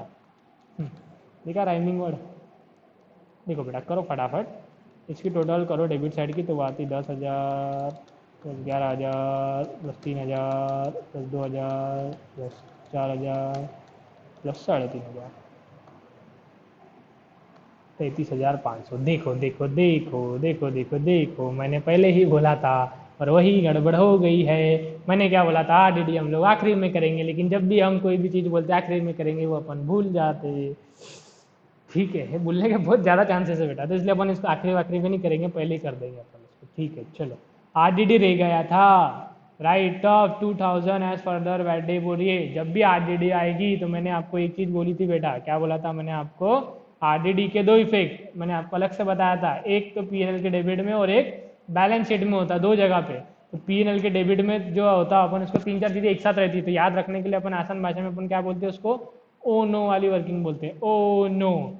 ओ नो मतलब क्या था बेटा, old new new old, bad debt RDD, ये हमको याद करने के लिए अपन इस स्टाइल से उसको याद रखते हैं, लास्ट वाला माइनस रहता है बाकी सारी चीजें प्लस रहती है। इस प्रकार से हम लोग एडजस्टमेंट करते बैड डेप और RDD के एक साथ P&L के डेबिट में। और दूसरा इफेक्ट इसका होता है डेटर्स में हम लोग क्या एडजस्टमेंट करते थे बेटा, लेस न्यू बैड डेप, पहले न्यू बैड डेप माइनस, फिर लेस न्यू RDD, फिर लास्ट में प्रोविजन फॉर डिस्काउंट यहाँ पे है नहीं, ठीक है यस सर। आ जाओ कितना बोले भाई, write out 2,000 as further bad debt, मतलब ये न्यू बैड डेप कितना बोला 2,000, तो न्यू बैड डेप की जगह पे 2,000 लिख दो, कहाँ है न्यू बैड डेप, कहाँ पे आता देखो, ये ओ नो की वर्किंग में न्यू बैड डेप यहाँ पे, तो न्यू बैड डेप के सामने लिख दिया मैंने 2,000, तो दूसरा इफेक्ट इसका डेटर में होता, डेटर्स में देख लो ये रहा न्यू बैड डेप, तो इसमें से माइनस कर दो 2,000, ठीक है यस सर। चलो नेक्स्ट क्या बोला बेटा, maintain RDD at 5% on debtors, RDD बनानी है, ये क्या कौन सी RDD बेटा, न्यू RDD 5%, तो वो लेक्चर देखना कंपलसरी, इसके लिए मैं बार बार बोल रहा हूँ, पहला दूसरा जो लेक्चर मैंने 12th के आपको भेजे वो देखो, उससे आपकी रिवीजन हो जाएंगी। तो अब ये जो 2% निकालेंगे ना बेटा, अब आप एक बात बताओ, ये जो 5% निकालेंगे सॉरी, तो 5% ये 12,000 का निकालेंगे या 12 माइनस 2 10,000 का निकालेंगे, 12 माइनस 2 10,000, तो देखो मैं साइड में लिख देता, जो न्यू RDD निकालेंगे हमेशा क्या करने का, डेटर्स में हर नीचे की चीज निकालने के लिए ऊपर की चीज माइनस करनी पड़ती, तो न्यू बैड डे यदि बोलते थे तो डायरेक्ट डेटर्स पे ले लेते थे, न्यू आरडीडी बोला तो पहले डेटर जो है इसमें से न्यू बैड डे माइनस करेंगे, जो अमाउंट बचेंगे उस पर परसेंटेज लगाएंगे न्यू आरडीडी का, कितना परसेंट है 5%, तो क्या आएगा वो 12,000 में से 2,000 माइनस करेंगे, जितना भी अमाउंट आएगा उसका 5%, ठीक है। तो 12 माइनस 2 10,000, 10,000 का 5% निकालना है, वो आता 500 रुपये, तो यहाँ पे हम लोग लिखेंगे 500 रुपीज़, ये भी माइनस है, तो इसकी टोटल यदि कर लेंगे आप तो आ जाएगा 9,500, ठीक है। और इधर कर लो, अब देखो इसमें ये क्वेश्चन में old bad day old RDD है ही नहीं, सिर्फ न्यू आरडीडी डायरेक्टली यहाँ लिख दो 1,000, ठीक है। तो यहाँ 0 0, लेकिन कभी फाइनल अकाउंट में 0 की अमाउंट नहीं लिखते, मतलब ये लिखना ही नहीं पड़ेगा, ये माइनस करना पड़ेगा। इसके लिए मैं हमेशा बोलता हूँ आरडीडी की वर्किंग नोट बना लेना है, मैं तो यहाँ पेन से माइनस कर दे रहा इरेजर से, आप माइनस नहीं करना पड़ेगा, आपको कट करना पड़ेगा, तो ये गंदा होगा। डायरेक्ट लिखने की कोशिश करेंगे तो इसमें वो एक चीज़ माइनस होती है ओल्ड आरडीडी, तो ये प्लस माइनस के चक्कर में ये गलत होने के पूरे पूरे चांसेस है, तो इसलिए हमेशा क्या करने का, थोड़ी कम होशियारी दिखाना, ज़्यादा होशियारी नहीं दिखाना, समय में डायरेक्ट लिखता, चुपचाप नीचे वर्किंग नोट बनाने का, वर्किंग नोट में पूरा का पूरा ओ नो जैसा कि जैसा लिख रहा वैसा लिखने का, फिर वहाँ जो चीज़ नहीं रहेंगी वहाँ 0 लिख देने का, और जब ऊपर हम लोग यहाँ पे लिखेंगे प्रॉफिट एंड लॉस में लेके आएंगे तो 0 वाला आइटम नहीं लिखने का, बाकी का आइटम यहाँ पे लिखने का। ज़्यादा में ज़्यादा 30 सेकंड 40 सेकंड या 1 मिनट आपका एक्स्ट्रा जाएगा, लेकिन आंसर आपका कभी गलत नहीं होगा। सो प्लीज़ वर्किंग नोट बनाना है, वर्किंग नोट मतलब नीचे अलग से लिखेंगे आप वर्किंग नोट, वर्किंग नोट में लिख लेने का आरडीडी और बैड डे वाला, बैड डे पेन आरडीडी की वर्किंग नोट, इसमें दो जगह पे एक पीएनएल की और एक बैलेंस शीट की, पीएनएल की पूरी यहाँ पे लिखेंगे ओनो, बैलेंस शीट की डेटर माइनस लेस, तो पूरा का पूरा लिखने का, फिर इसमें हो सकता है कुछ आइटम है कुछ नहीं है, तो जो भी नहीं रहेगा वो तो 0 लिख देने का, और जो नहीं था उसको छोड़ देने का, और जो है वैसा का वैसा ऊपर लिख लेने का यहाँ पे, ठीक है। इसमें मैं मानता आपका 30 सेकंड या 1 मिनट वाया जाएगा, लेकिन आपकी गलती कभी नहीं होगी, तो 1 मिनट लेट हुआ तो चलता, लेकिन सही होना ज़्यादा जरूरी है, तो इसलिए आप हमेशा वर्किंग नोट बनाइए। 2,000 प्लस 1,000 कितना होगा बेटा 3,000, ठीक है। यस सर, अब इसकी टोटल करो।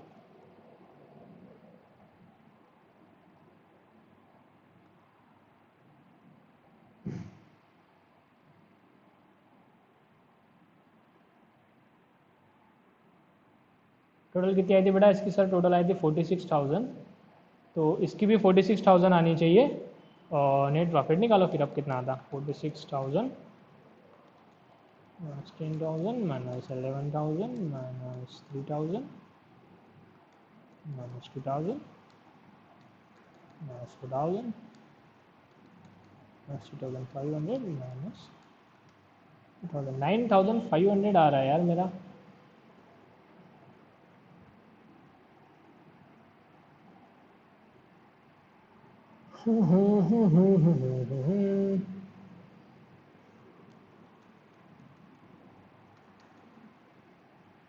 बरोबर, ठीक है। देखो यहाँ पे थोड़ा गलत दिया है, नेट प्रॉफिट आ रहा है 9,500, ओके। यस सर, तो ये आएगा यहाँ पे नेट प्रॉफिट 9,500, इसको क्या लिखेंगे बेटा अपन, टू नेट प्रॉफिट। और ये नेट प्रॉफिट कहाँ पे जाता है बेटा, ये नेट प्रॉफिट है, बिजनेस ने इतना कमाया पैसा, बिजनेस को कितने मुनाफा हुआ 9,500 का। अब ये जो मुनाफा हुआ, ये जो प्रॉफिट हुआ, किसको देना पड़ता, ओनर को देना पड़ता, तो ओनर को दे देंगे, और ओनर को जो भी चीज़ देते उसका क्या अपन करते हैं, उसको सर कैपिटल में ऐड कर देते हैं, कर दो फिर add net profit 9,500, okay. Yes sir, करो। अब इसकी टोटल कितनी आएंगी, 70,000 माइनस 5,000 प्लस 3,500 प्लस 9,500, ये इसकी टोटल आ रही है 78,000, ओके। फिर अब बैलेंस शीट की टोटल कर लेंगे फटाफट, बैलेंस शीट की टोटल, बैलेंस शीट की टोटल करो फटाफट, 28,500 plus 22,500 plus 16,000 plus 9,500 plus 3,000 plus 8,000 plus 5,500 plus 35,000, 1,28,000। इधर की टोटल करो, 78,000 plus 25,000 plus 20,000 plus 1,500 plus 2,000 plus 1,000।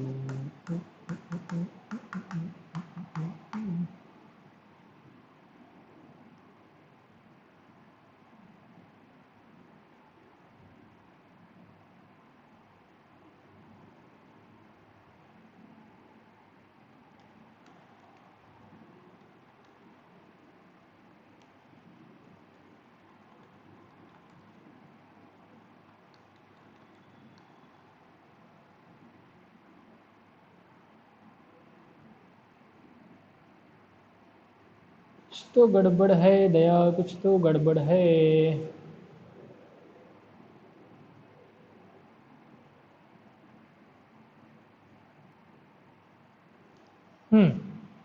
देखो इसमें क्या हो गया था, इसमें अपन ने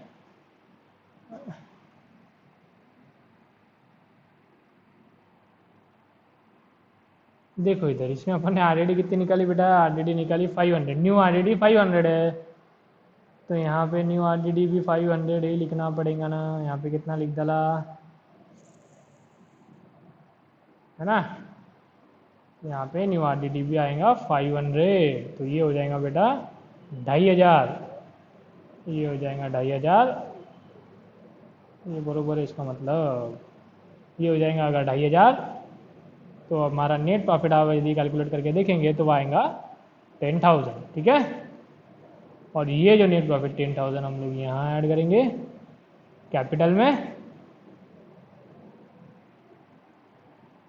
तो आपकी टोटल आएगी 70 और 10 80, 80 माइनस 1,500, 78,500 आएंगी शायद, तो इधर भी टोटल आ जाएंगे 1,28,000, ठीक है। Yes sir, okay. चलो जिसने सॉल्व कर लिया था बहुत अच्छी बात है, जिसने नहीं किया था वो लोग अभी छापेंगे। लेट्स छापो। Trading account, profit and loss account, balance sheet, balance sheet, okay. Combine यदि लिखना है तो कंबाइन, सॉरी, यस। चल आगे, question number 21, from the following trial balance of Messrs Bala, Bala Bala के बुक्स के अंदर अपने को ये सब चीजें करने की है। कुछ नई एडजस्टमेंट है क्या इसमें?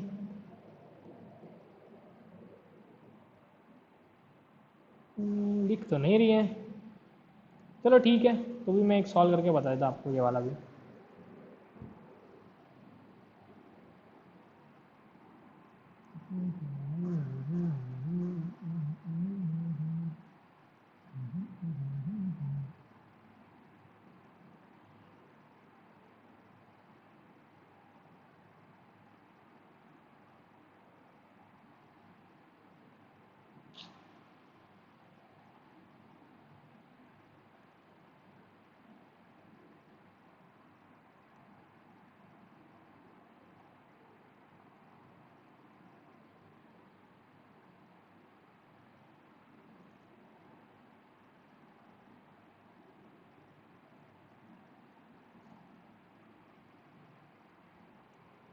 चलो आ जाओ फटाफट, आप आ जाओ क्वेश्चन नंबर 21 पे।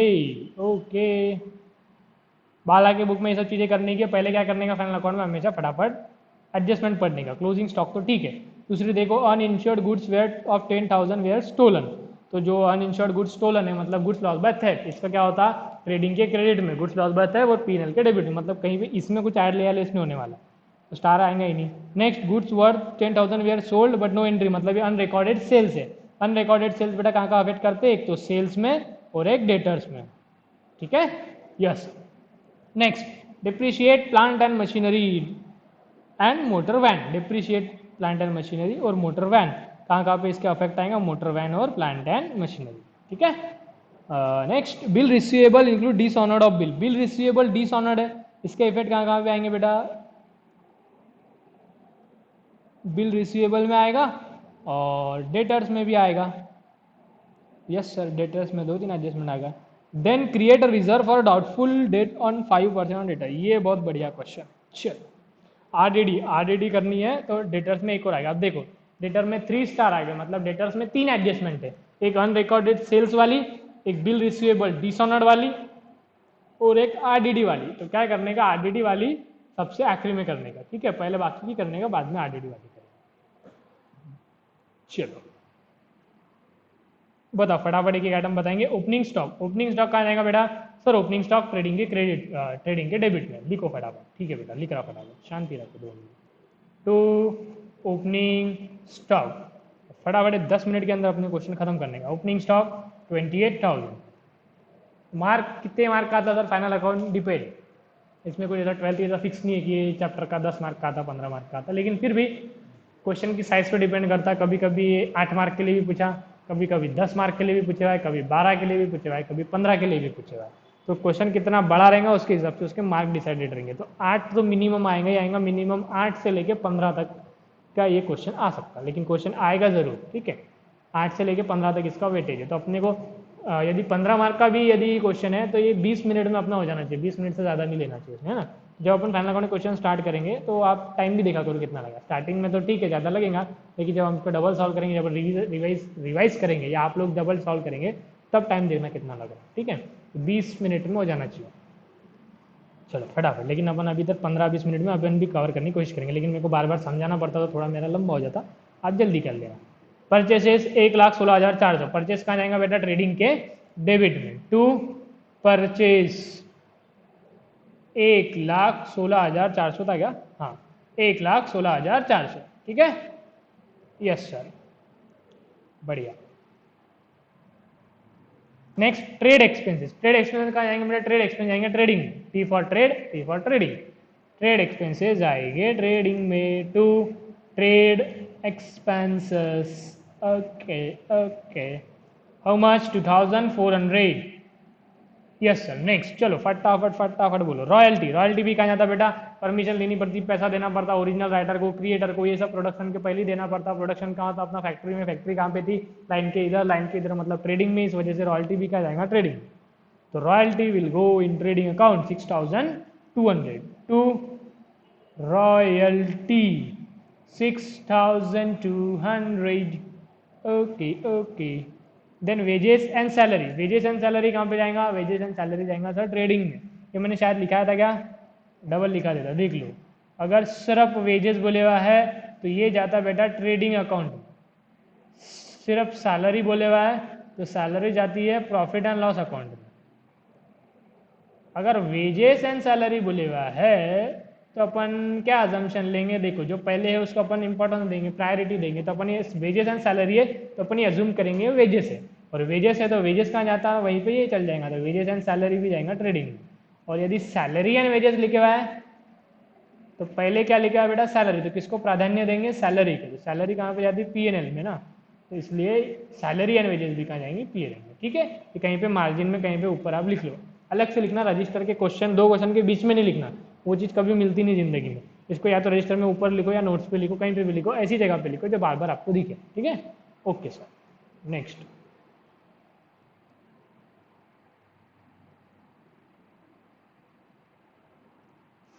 हाँ तो कहाँ पे थे हम, वेजेस एंड सैलरी। पहले क्या है बेटा, वेजेस, तो कहाँ जाएगा, जहाँ वेजेस जाता है, वेजेस का जाता है ट्रेडिंग में, तो ये भी ट्रेडिंग में जाएगा 14,800, लिख दो ट्रेडिंग में। टू वेजेस आणि सैलरी 14,800, बर पुढे। नेक्स्ट एडवर्टाइजमेंट 8,200, एडवर्टाइजमेंट कहाँ जाता है बेटा, सर एडवर्टाइजमेंट जाता है प्रॉफिट एंड लॉस अकाउंट के डेबिट साइड में, ठीक है, लिख दीजिए एडवर्टाइजमेंट 8,200, 8,200। सैलरीज 11,000, सैलरी कहाँ जाएगा सर, सैलरी जाएगा प्रॉफिट एंड लॉस अकाउंट में। To salary how much 11,000, okay. Next plant and machinery, plant and machinery क्या है बेटा, एसेट है, एसेट है इसलिए जाएगा बैलेंस शीट के एसेट साइड में। प्लांट एंड मशीनरी 44,000 था शायद, एडजस्टमेंट डिप्रिसिएशन की, इसलिए मैंने इनर कॉलम में लिखा है। बहुत बढ़िया से आगे, free hold property, free hold property is an asset 36,000, okay हमारी प्रॉपर्टी है, एसेट है, तो बैलेंस शीट के एसेट साइड में लिखो फ्री होल्ड प्रॉपर्टी। कोई एडजस्टमेंट है क्या, नहीं कोई एडजस्टमेंट नहीं है। अमाउंट कितना है बेटा, 36,000, ठीक है, लिख लो फिर बैलेंस शीट में एसेट साइड में, कोई एडजस्टमेंट नहीं है तो आउटर कॉलम में 36,000, 36,000। नेक्स्ट प्लांट एंड मशीनरी हो गया, फ्री होल्ड प्रॉपर्टी हो गया। ऑफिस रेंट, ऑफिस रेंट 4,000 कहाँ जाएगा बेटा, प्रॉफिट एंड लॉस में, खर्चा है। To office rent, rent 4,000, okay, yes sir. Next motor van 63,000। Motor van भी क्या है, एसेट है, एसेट है इसलिए बैलेंस शीट के एसेट साइड में 63,000 और एडजस्टमेंट है तो inner column. Motor van 63,000, okay. Next bill receivable 16,000। Bill receivable again is an asset, therefore it will go in balance sheet. तो लिखो बिल रिसीवेबल। अमाउंट यहाँ तक आते आते अमाउंट भूल जाता मैं। बिल रिसीवेबल की अमाउंट है बेटा 16,000। बिल रिसीवेबल की अमाउंट है 16,000 और एडजस्टमेंट है, इसी वास्ते इसको इनर कॉलम में लिखने का। Next next next next sundry debtor 60,000। Sundry debtor 60,000। Debtors क्या है बेटा, एसेट है, एसेट है तो बैलेंस शीट के एसेट साइड में जाएगा। Sundry sundry debtors. लेकिन एक बात हमेशा ध्यान में रखने का, क्या ध्यान में रखने का, यहाँ पे बेटा 3 एडजस्टमेंट, तो इसमें अपने को लाइन छोड़नी पड़ेगी, 3-4 लाइन छोड़ के फिर आगे करेंगे, ठीक है। यस, बहुत बढ़िया, awesome, fantastic, fabulous. Cash in hand. Cash in hand क्या है बेटा, एसेट है, अगेन एसेट है तो बैलेंस शीट के एसेट साइड में 10,000। चलो लिखो बोला फटाफट, बहुत धीरे धीरे बता रहे यार आप, एकदम जल्दी से बोलने का। Next bad debt. ये बैड डेप क्या बेटा बता, ओल्ड या न्यू, क्योंकि ये ट्रायल बैलेंस में है और ट्रायल बैलेंस वाली बैड डेप रहती है बेटा old bad debt, therefore it is an old bad debt. और बैड डेप वाली इसमें एडजस्टमेंट है क्या बेटा, हाँ है, तो इसमें अपने को वर्किंग नोट बनानी पड़ेगी। ओ नो वाली वर्किंग नोट बनानी पड़ेगी। चलो मैं बनाता ही यार आपको बता देता अच्छे से, फिर जिसको नहीं समझा वो अच्छे से ऐसा लिखूंगा। देखो क्या करने का, मैं क्या बोल रहा था, जब भी बैड डेप वाला एडजस्टमेंट आ गई ना तो 3-4 चीज़ें रहती, फिर कन्फ्यूजन होता है क्या ऐड करना क्या लेस करना। तो मस्त पैकी एक वर्किंग नोट बनाने का, उसमें लिखने का working note for bad debt and RDD, ठीक है। इसके 2 इफेक्ट होते हैं बेटा, एक इफेक्ट रहता है P&L के डेबिट साइड में और दूसरा इफेक्ट जाता है बैलेंस शीट में एसेट साइड, ओके। P&L में क्या इफेक्ट जाता है बेटा, इसका ओ नो वाला जाता sir, oh no. Oh no मतलब क्या रहता है बेटा, ओल्ड न्यू, न्यू ओल्ड, पहले बैड डेप फिर RDD, ठीक है, माइनस प्लस प्लस। और बैलेंस शीट में जाएगा बेटा, पहले आएगा डेटर्स और इसमें ऐड या लेस करेंगे पहले other adjustment other than RDD, ठीक है। तो जो भी एडजस्टमेंट में इसके अलावा कोई भी रहेंगे डेटर्स में एडजस्टमेंट RDD के अलावा, तो वो वाली अपन इसमें करेंगे ऐड या लेस, अदर एडजस्टमेंट। वो अदर एडजस्टमेंट होने के बाद में जो भी अमाउंट आएंगे बेटा फिर अपन उसको बोलते हैं करेक्ट डेटर्स, मतलब ये इनकरेक्ट डेटर थे, रॉन्ग डेटर्स थे, वैल्यू उसकी रॉन्ग थी, उसमें कुछ ऐड या लेस करना भूल गए थे RDD के अलावा। तो जो भी RDD के अलावा डेटर्स में कुछ अफेक्ट कर रहा है उसको पहले कर लेंगे और करेक्ट डेटर्स की वैल्यू निकालेंगे। फिर करेक्ट डेटर्स की वैल्यू आ गई तो फिर उसमें से बेटा माइनस करना पड़ता, सबसे पहले न्यू बैड डेट, फिर माइनस करते न्यू RDD और लास्ट में माइनस करते PDD। PDD मतलब provision for discount on debtors.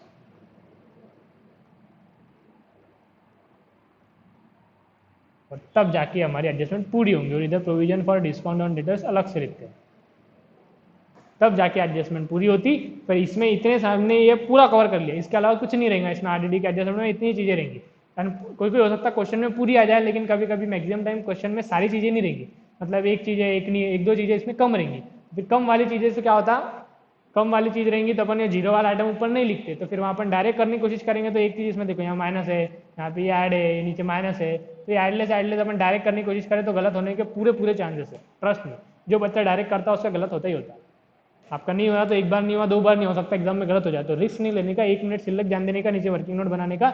इसको पूरे वर्किंग नोट को हम लोग फिलअप करेंगे, फिर जो भी बचेवा रहेगा, जहाँ जहाँ जीरो है वो छोड़ के बचेवा आइटम वैसा का वैसा ऊपर अपने को लिखने का, ठीक है। यस सर, चलो आ जाओ, कहाँ तक पहुँच गए थे बेटा अपन, बैड डेप। ट्रायल बैलेंस वाला बैड डेप क्या रहता है, old bad debt 1000। Old bad debt लिख दो, कहाँ लिखने का, ओल्ड बैड डेप यहाँ पे 1000, ठीक है, लिख दिया sir. Next general expenses. General expenses कहाँ जाते हैं, प्रॉफिट एंड लॉस में। देखो अब जो मैंने एक्सपेंस की आपको लिस्ट भी बताई हुई, नोट्स में देखेंगे तो मैंने फॉर्मेट भी दिया, उसमें बहुत सारे मैंने कवर करने की कोशिश की है, लेकिन ये एग्जॉस्टिव लिस्ट नहीं है, मतलब ऐसा नहीं कि इतने ही है। एक्सपेंस तो हजारों प्रकार के हो सकता है एग्जाम में कुछ नया एक्सपेंस आपको आ गया, तो क्या करने का, पहले तो लॉजिक ये लगाने का और डायग्राम को ध्यान में रखने का, डायग्राम के इधर वाले सारे ट्रेडिंग में जाएंगे, इधर वाले सारे पीएनएल में जाएंगे। डायग्राम में भी हो सकता है कुछ चीज़ें नहीं बैठ रही, कुछ अलग ही बोल दिया, general expense, office expense, miscellaneous expense, shop expense, other expense, तो सर इसको कहाँ पे लिखने का? तो इसमें तो वो डायग्राम में कवर नहीं हो रहा ना वैसा। तो देखो क्या करने का, जब भी कंफ्यूजन है आपको ट्रेडिंग में लिखना है या पीएनएल में लिखने का, तो बेटा ट्रेडिंग में बहुत लिमिटेड चीज़ें रहती है। ट्रेडिंग मतलब वो ट्रेडिंग से रिलेटेड है। ट्रेडिंग इन द सेंस जैसा अपन करते हैं ना, गुड्स खरीद के लाया और गुड्स को मैंने बेच दिया, ये प्रक्रिया को हम बोलते हैं ट्रेडिंग करना। तो सिर्फ इससे रिलेटेड चीज़ें ट्रेडिंग में जाती है। बोलने का मतलब ट्रेडिंग एक सिलेक्टेड आइटम, मतलब आप देखेंगे ट्रेडिंग छोटा रहता है, पीएनएल बड़ा रहता है। ट्रेडिंग में क्रेडिट में सिर्फ 7 ही चीज़ें आती है, डेबिट साइड में भी लिमिटेड ही चीज़ें आती है। तो ट्रेडिंग हमेशा एक लिमिटेड चीज़ है। यदि कुछ नवा आ जा रहा अपने को नहीं समझ में आ रहा, तो अपने को रिस्क लेने का ही है, टोला मारने का ही, या तो ट्रेडिंग में लिखो या पीएनएल में लिखो। तो जब भी आप अंदाजा मारेंगे, गेस मारेंगे, तो हमेशा अपने गेस जाना पीएनएल के साथ में, मतलब मैक्सिमम चीज़ें प्रॉफिट एंड लॉस में जाती है। यदि आपको नहीं समझ में आ रहा कहाँ जाएगा, तो यदि आपको अंदाजा मारना ही है तो आप अंदाजा मारो प्रॉफिट एंड लॉस, ठीक है। वैसे तो लॉजिक से हमारा समझ में आ ही जाएगा। मैक्सिमम चीज़ें प्रॉफिट एंड लॉस में ही जाती है, ट्रेडिंग में लिमिटेड ही चीज़ें जाती है। तो ये जो जनरल एक्सपेंस है, फिर वो ट्रेडिंग में लिखना, पीएनएल में लिखना, बेटा पीएनएल में लिखने का। General expense, other expense, miscellaneous expense, shop expense, सारी चीज़ें पीएनएल में। कितना है जनरल एक्सपेंस? 2800। नेक्स्ट कैपिटल बाला 1,20,000। कैपिटल कहाँ लिखते हैं बेटा? बैलेंस शीट में लिखते हैं कैपिटल बाला का 1,20,000, ठीक है। Yes sir. Next sundry creditors 54,000। Creditor 54,000 creditor liability है, तो बैलेंस शीट के लाइबिलिटी साइड में लिखेंगे 54,000 क्रेडिटर्स 54,000, ठीक है। Yes sir. Next sales 2,12,000। Sale कहाँ लिखेंगे? ट्रेडिंग के क्रेडिट में बाय सेल्स 2,12,000, ओके।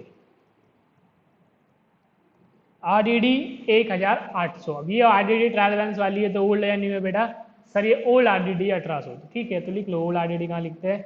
सबसे नीचे 1,800 माइनस होता है ये, okay. Next bills payable 36,000 liability है, तो बैलेंस शीट के लाइबिलिटी साइड में लिखेंगे बिल्स पेबल 36,000, 36 का आंकड़ा, ठीक है। ट्रायल बैलेंस वाली चीजें हमारी होगी समाप्त। अब अपन को देखने का नीचे की एडजस्टमेंट फटाफट, ठीक है। Yes sir. चलो आ जाओ एडजस्टमेंट।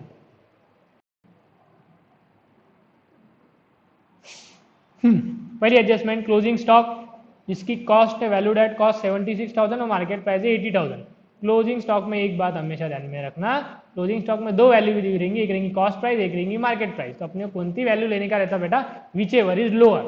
ऐसा कॉस्ट प्राइस लेंगे हमेशा जरूरी नहीं, कभी कभी मार्केट प्राइस भी कम हो सकते थे। दोनों में से जो भी वैल्यू कम रहेंगी वो वाली वैल्यू अपने को लेने का। तो 76 और 80 में से कम वाली वैल्यू कौन सी? 76,000। और क्लोजिंग स्टॉक के दो इफेक्ट क्या रहते हैं फटाफट बताओ सर। एक तो ट्रेडिंग अकाउंट के क्रेडिट साइड में closing stock 76,000, closing stock asset भी रहता है, इसलिए बैलेंस शीट के एसेट साइड में भी जाएगा क्लोजिंग स्टॉक 76,000, ठीक है। Yes. Next uninsured goods over 10,000 वे स्टोलन, मतलब इसका कोई इंश्योरेंस नहीं था, मतलब 10,000 के गुड्स चोरी हो गए, 10,000 पूरा का पूरा हमारा क्या है? नुकसान है। 10,000 के गुड्स चोरी हो गया, हमारे लिए नुकसान हो गया। तो जब भी ऐसे दुखद घटनाएं होती, चोरी हो गया, आग लग गई, एक्सीडेंट हो गया, तो ये सब चीज़ों में हम लोग दो इफेक्ट क्या रहते बेटा? इसके जनरल एंट्री क्या करते हैं? Loss by theft to goods loss by theft. तो ट्रेडिंग के क्रेडिट में जाता है एक इफेक्ट, ट्रेडिंग के क्रेडिट साइड में गुड्स रिमूव होने के तरीके रहते हैं, मैंने ऐसे भी समझाया था। तो उस हिसाब से यहाँ पे अपन लिखते हैं उसको गुड्स लॉस्ट बाय थेफ्ट। कितने के थे? 10,000।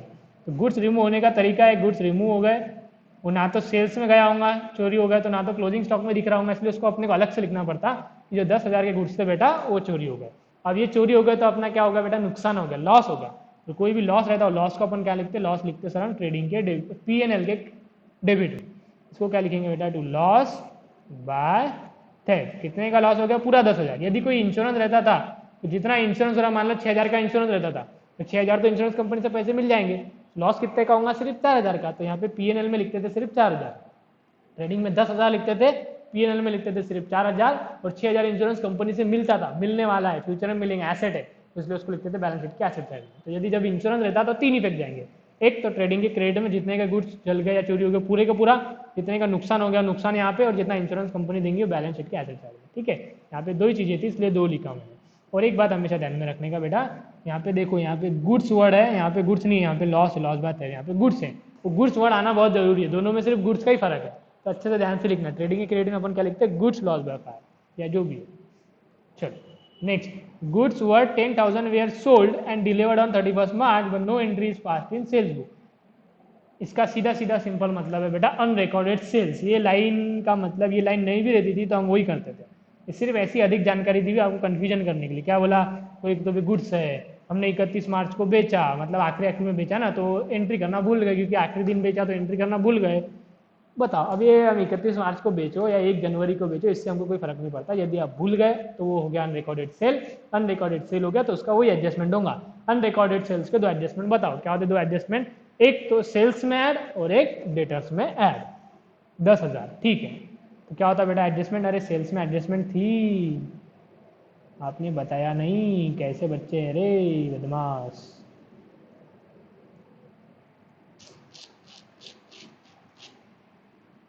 सेल्स कितना है, 2,12,000 ना,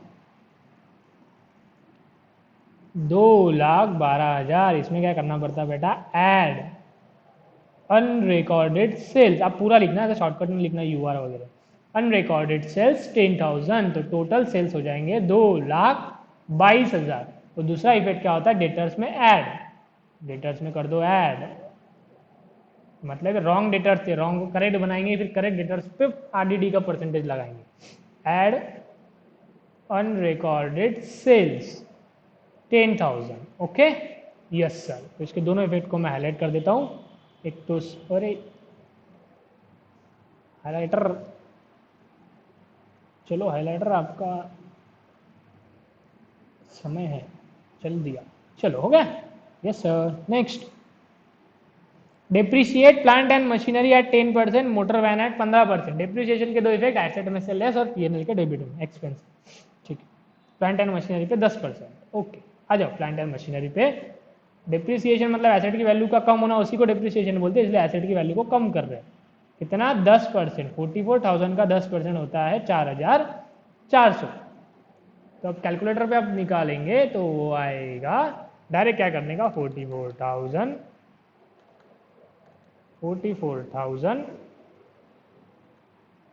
माइनस 10%, तो ये आपका आ जाएगा 39,600, ठीक है। और दूसरा इफेक्ट क्या होता है इसका बेटा, पीएनएल में, पीएनएल में हम लोग लिखते हैं टू डेप्रिसिएशन ऑन, पूरा लिखना, depreciation on plant and machinery और motor van. Plant and machinery पे कितना आया था, 4,400, ठीक है। और दूसरा क्या है बेटा, मोटर वैन पे है 15%, ठीक है। आ जाओ मोटर वैन का, ये रही मोटर वैन, इसमें से करो लेस डिप्रिसिएशन एट 15%, तो 63,000 का 15% निकालेंगे तो वो आता है 9,450, और ये माइनस करेंगे 63,000 में से, तो आपका आंसर आता है 53,550। ये होगा एक इफेक्ट। और दूसरा इफेक्ट क्या होता है डिप्रिसिएशन का, यहाँ पे कितना था, 9,450।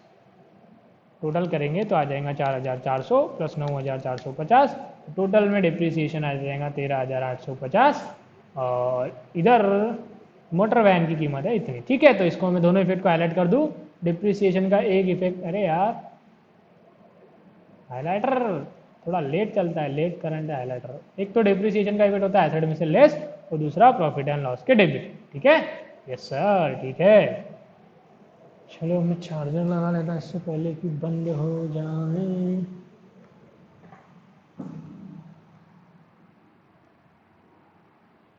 चलो हो गया, कहाँ तक पहुंच गया बेटा सर, डिप्रिसिएशन होगा सर हमारा। Bill receivable include dishonoured of bill 4,000, dishonoured of bill हुआ, bill receivable dishonoured, bill receivable नाम का एक एसेट चेक के जैसा कोई भी हमारे पास एक डॉक्यूमेंट है, उससे हमको पेमेंट मिली थी, उससे हमको पेमेंट मिलती। बिल ऑफ एक्सचेंज चैप्टर में डिटेल में इसको पढ़ेंगे।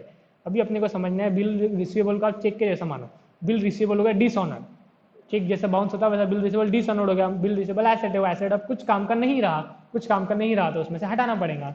बिल रिसीवेबल नाम का जो एसेट है उसमें जैसा 4000 का वो कुछ काम का ही नहीं रहा, कुछ काम का नहीं रहा तो हटा दो यहाँ से। क्या हटाएंगे, क्या लिखेंगे, बिल रिसीवेबल डिसऑनर्ड, कितने का, 4000 का। और ये हमको डेटर से मिलता है, डेटर से जो चीज़ मिली वो काम से चली गई। मान लो जैसे डेटर से हमको चेक मिला बाउंस हो गया तो अब डेटर से डबल पैसा मांगेंगे ना, मतलब डेटर्स का बैलेंस बढ़ाना पड़ेगा, तो इसलिए डेटर्स को बढ़ा दो। Add bill receivable dishonoured, how much, 4000। ठीक है, तो इसके दो इफेक्ट बेटा कहा हुआ, दोनों बैलेंस शीट में हुए। क्या हुआ, एक बिल रिसीवेबल में से लेस और एक डेटर्स में ऐड। बिल रिसीवेबल डिसऑनर्ड होता तो उसके दो इफेक्ट है, बिल रिसीवेबल में से लेस, डेटर्स में ऐड। यदि बिल्स पेएबल डिसऑनर्ड होता तो बिल्स पेएबल में से लेस और क्रेडिटर्स में ऐड। मतलब यहाँ से लेस और यहाँ पे ऐड, मतलब सेम जगह पे होता है, एक जगह से लेस एक जगह पे ऐड। जो डिसऑनर्ड हुआ वहां से लेस और दूसरा ऐड। यस सर, सिंपल है। नेक्स्ट देखो RDD, create reserve for doubtful debt at 5% on debtors. अब ये आरडीडी बेटा एडजस्टमेंट में दी हुई है, तो ये क्या है बेटा, न्यू आरडीडी। ठीक है, न्यू आरडीडी बोला 5% ऑन डेटर्स, सीधा सीधा आके 5%, ये 60,000 पे 5% नहीं लगाने का बेटा, क्या करने का, ये रॉन्ग है, ये डेटर्स की फिगर राइट है ही नहीं, इसमें कुछ एडजस्टमेंट करना बाकी थे। तो मैंने पहले ही बोला आरडीडी हमेशा पहले सब कुछ कर लेने का और सबसे आखिरी में आरडीडी निकालने का। सबसे आखिरी में जो आरडीडी आएगी ना, अब देखो ये 60,000 थे ना, 10,000, 4,000, अरे अपने को नीचे लिखने आता ना, वर्किंग नोट बनाई थी मैंने ना। देखो यहाँ पे जो मैंने लिखा ना अदर एडजस्टमेंट, तो ये वो वाली अदर एडजस्टमेंट है। कौन सी, एक तो अनरिकॉर्डेड सेल्स है ना, डेटर्स की वैल्यू दी हुई है 60,000, पहले तो उसमें ऐड कर देंगे अनरिकॉर्डेड सेल्स 10,000, फिर उसमें ऐड कर देंगे बिल रिसीवेबल डिसऑनर्ड 4,000, ऐसी है ना, 60, 10, 4, यस सर ऐसी। चलो देखो, तो ये जो वैल्यू हमने निकाली है ना, फिर ये इसको हम लिखेंगे तो यहाँ पे आ जाएगा बेटा करेक्ट डेटर्स। तो करेक्ट डेटर्स कितने आ जाएंगे, 60 + 10 70 + 74, तो ये आ जाएगा बेटा 74,000। ठीक है, अब जो नीचे की चीज़ आप निकालेंगे वो इसके ऊपर निकालेंगे। तो सबसे पहले क्या है बेटा, बैड डेप। तो बैड डेप किस पे निकालेंगे अपन, new bad debt. Sir new bad debt जो है वो निकालेंगे 74,000 के ऊपर। और न्यू बैड डेप के लिए तो सर कुछ बोला ही नहीं, मतलब परसेंटेज बोला ही नहीं, न्यू बैड डेप है ही नहीं, तो 0।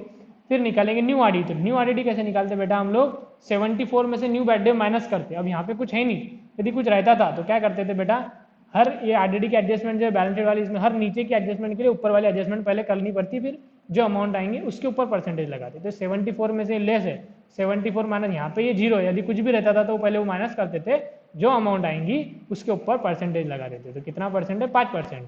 तो 74,000 का 5%, 74,000 का 5% होता है 3,700 आई थिंक, 7,500 का 5%, 74,000 का 5% होता है 3,700। ठीक है, तो 3,700 इसमें से करेंगे less. Provision for discount on debtors है ही नहीं, ये भी 0 है। तो अब आप टोटल देखेंगे तो आ जाएंगी 74,000, और न्यू आरडीडी यहाँ पे भी लिखना पड़ता अपने को 3,700, न्यू बैड डे पे 0। तो ये आरडीडी वाला ओनो की टोटल करेंगे तो ओनो की टोटल आएंगी 1,000 + 3,700 माइनस 1,800, 2,900। ठीक है, और इधर टोटल देखेंगे तो आ जाएंगी 74,000 माइनस 3,700, तो इधर की टोटल आ जाएंगी बेटा 70,300। ठीक है, अब इसको ऐसा का ऐसा अपने को ऊपर लिखने का है। अब ऊपर लिखेंगे तो देखो ये 0 वाला आइटम नहीं है तो इसको नहीं लिखेंगे, ये 0 वाला आइटम नहीं है तो इसको नहीं लिखेंगे, ये नहीं है तो इसको नहीं लिखेंगे, ये नहीं है तो इसको भी नहीं लिखेंगे। ठीक है, तो चलो वैसा का वैसा लिख दो। अब ओल्ड बैड डे पे 1,000, आ जाओ फटाफट ऊपर लिखो। चलो पहले क्या है, old bad day. Old bad day कितना है बेटा, 1,000, लिख दिया 1,000। फिर बाद में क्या है, न्यू आरडीडी 3,700, ऐड है इसमें, ऐड न्यू आरडीडी 3,700। फिर क्या है, old RDD 1,800 minus less old RDD 1,800। तो हमने देखा इसकी टोटल कितनी आई थी बेटा, 2,900। तो बस ये 3 ही आइटम इसमें हम लिखेंगे 2009। ठीक है, अभी इसमें आ जाओ डेटर्स 60,000, 10,000, 4,000। तो यहाँ पे 60,000, 10,000, 60,000, 10,000, 4,000 मैंने लिख लिया था। हाँ, अब इसके बीच में नहीं टोटल करेंगे, ऐसी वर्किंग नोट में टोटल कर ली मैंने, बीच में बैलेंस शीट में कभी बीच में टोटल नहीं करने का। न्यू बैड डेट तो लिखना ही नहीं है ही नहीं, न्यू आरडीडी लिखना है डायरेक्ट 3,700। तो ठीक है, तो फिर डायरेक्टली लिख लो यहाँ पे लेस न्यू आरडीडी 3,700। ठीक है, और इसकी टोटल हमने देखी थी, क्या आ रही थी टोटल इसकी 70,300। तो इसकी टोटल बाहर लिख लेंगे 70,300। ठीक है, समझ में आया? वर्किंग नोट नीचे बनाने का, जो नहीं है उसको छोड़ के बचे हो वैसा का वैसा ऊपर लिख लो। Okay sir, very good, awesome. हो गया क्या? हो गया। इतना तो इजी क्वेश्चन था यार, कुछ दम ही नहीं था क्वेश्चन में, क्या अभी ट्राई करने का। अब सारे क्वेश्चन कर सकते हैं इसके, तो फटाफट फटाफट आगे बढ़ते रहने का, टेंशन नहीं लेने का। लेकिन इसी क्वेरी में सॉल्व नहीं करूँगा, जो लेक्चर हुआ उसी की क्वेरी सॉल्व करूँगा। कि इतने ज़्यादा मुझे कॉल आ जाते क्वेरी के लिए, हैंडल करना मुश्किल हो जाता है। चलो करो फटाफट, टोटल ट्रेडिंग की टोटल बताओ। 2,22,000 प्लस 76,000 प्लस 10,000, तो ट्रेडिंग की टोटल हो जाती है सर 3,08,000। इधर इसकी टोटल कर लो 3,08,000। तो जो भी बचा रहेगा वो क्या आएगा बेटा? Gross profit carried down. कितना आ रहा ग्रॉस प्रॉफिट देखो, minus 28,000 minus 1,16,400 minus 2,400 minus 6,200 minus 14,800। तो ग्रॉस प्रॉफिट आ रहा है, अलग इंक से लिखता हूँ ताकि आपको दिखे अच्छे से, 1,40,200 है ना? यस सर, ये ग्रॉस प्रॉफिट सीडी को हम लोग करते BD by gross profit BD 1,40,200। ठीक है, चलो अब इसकी टोटल बताओ। पीएनएल की टोटल, पीएनएल की टोटल सर आ रही है 1,40,200। इधर की टोटल भी उतनी ही आनी चाहिए, लेकिन कम आएंगी। जितने का भी फर्क रहेगा वो रहेगा net profit. 8,200 minus 11,000 minus 4,000 minus 2,800 minus 10,000 minus 13,850 minus 2,900, 87,450। तो नेट प्रॉफिट रहेगा 87,450 टू नेट प्रॉफिट। तो नेट प्रॉफिट कहाँ पे लेके जाएंगे? नेट प्रॉफिट सर लेके जाएंगे कैपिटल में, ऐड करेंगे 87,450। ठीक है, यहाँ पे कर दो ऐड नेट प्रॉफिट 87,450 प्लस 1,20,000। तो 1,20,000 प्लस 87,450, तो ये टोटल इधर क्या आ जाएंगे 2,07,450। अब बैलेंस शीट की टोटल करो फटाफट, और बैलेंस शीट की टोटल बताओ। 39,600 plus 36,000 plus 53,550 plus 12,000 plus 70,300 plus 10,000 plus 76,000, 2,97,450। इधर की टोटल देखो वही आनी चाहिए, है ना? मैच होनी चाहिए बैलेंस शीट। बैलेंस शीट ही क्या जो मैच ना हो। यस सर, इधर की भी टोटल आती है 2,97,450। ठीक है, यस सर, बहुत बढ़िया। जिसका आ गया था वेरी गुड, जिसका नहीं आया था लेट्स छापो। क्वेश्चन नंबर 21 बाला। चलो लिखो फटाफट, पॉज करो और लिख लो। स्क्रीनशॉट लेके नहीं रखना, स्क्रीनशॉट लेके गैलरी में पड़े हुआ रहता, इसलिए सॉल्व करने का पॉज करके लगे तो स्क्रीनशॉट ले लो, लेकिन लिखो हाथों हाथ। ये पीएनएल लिख लो, ये बैलेंस शीट लिख लो। ठीक है, इसको साथ में लिखना है, साथ में लिख लो, और वर्किंग नोट लिखना है, working note. Okay, yes sir. चलो तो 21 तक हमारा हो गया। क्वेश्चन नंबर पहला वाला जो मैंने बोला, question number 19 is homework, please try, एकदम इजी है। 20 मैंने कर दिया, 21 मैंने कर दिया, 22 भी इसके जैसे ही है। तो 2 क्वेश्चन होमवर्क है बेटा, क्वेश्चन नंबर 19 और क्वेश्चन नंबर 22 होमवर्क है। Okay yes sir. अब देखो आज क्या है, थर्सडे, फ्राइडे, सैटरडे को मैंने आपको बोला हम लोग मीटिंग लेंगे गूगल मीट पे, तो सैटरडे तक जितने भी मेरे क्वेश्चन हो जाएंगे जहाँ तक भी, तो वो मैं आपसे चेक करने वाला हूँ मैं, मतलब और समझ लो 8-10 हो जाएंगे, 30-35 तक मतलब ऑलमोस्ट हो ही जाएंगे। तो सारे क्वेश्चन मैं एक साथ देखूंगा, फिर जो लोग लेक्चर नहीं देख रहे उनको तकलीफ हो जाएंगी, एक दिन में इतने सारे क्वेश्चन करने पड़ेंगे, ठीक है। तो अब वो थोड़ा सा स्ट्रिक्टली करो, इसको हाथों हाथ करो, नहीं तो आपको तकलीफ जाएंगी। तो आज के आज निपटाओ, आज आपके 22 तक क्वेश्चन हो जाने चाहिए, ठीक है। तो question number 19 and question number 22 are homework. Okay ठीक है, चल बाय बाय।